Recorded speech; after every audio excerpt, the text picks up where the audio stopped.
Welcome to Thoughts on the Market. I'm Mike Wilson, Chief Investment Officer and Chief U.S. Equity Strategist for Morgan Stanley. Along with my colleagues bringing you a variety of perspectives, I'll be talking about the latest trends in the financial marketplace. It's Tuesday, September 5th at 10 a.m. in New York. So let's get after it.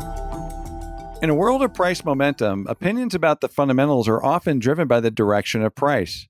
Some of this is due to the view that markets are all-knowing and often the best leading indicator for the fundamentals. After all, stocks are discounting machines and tell us what's likely to happen in the future rather than what is happening today. The old adage, buy the rumor and sell the news, is another way to think about this relationship. Using this philosophy, the move higher in stocks this year has provided the confidence for many to turn fundamentally bullish from what was an overly bearish consensus backdrop in the first quarter. The entire move in the major U.S. equity averages this year has been the result of higher valuations. However, with forward price earnings multiples reaching 20 times on the S&P 500 last month, not only are stocks anticipating higher earnings and growth, but they now require it. The other reason price momentum works has little to do with the fundamental outlook. Instead, price momentum often leads investors to chase or sell that momentum. It's human nature to want to go with the trend, both up and down.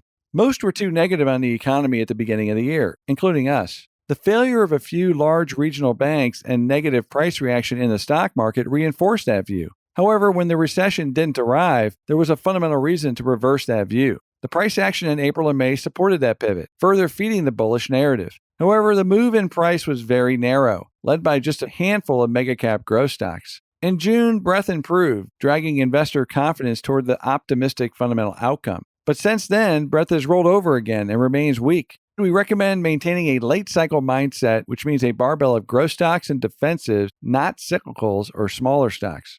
Going into second quarter earnings season, we suggested it would be a sell the news event, mainly because stocks had rallied into mid-July, which was a change from the past several quarters where stocks trended weaker into results. Now that earnings season is over, we note that the price reaction post-reporting was some of the weakest we've witnessed in the past decade. We think stocks may be starting to question the sustainability of the economic resiliency we experienced in the first half of the year. Defensives and growth stocks have done better than cyclicals. As an aside, the earnings results have not kept pace with the economy this year outside of a few areas which have been driven mostly by cost-cutting rather than top-line growth, which furthers the idea we are still late cycle, not early or mid.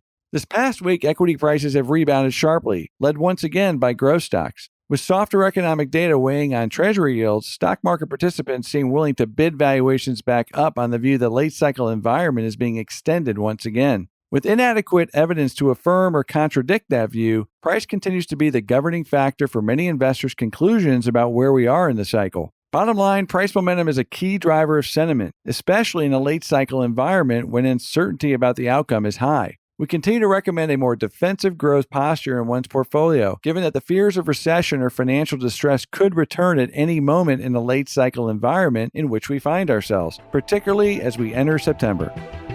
Thanks for listening. If you enjoy Thoughts on the Market, please take a moment to rate and review us on the Apple Podcast app. It helps more people to find the show.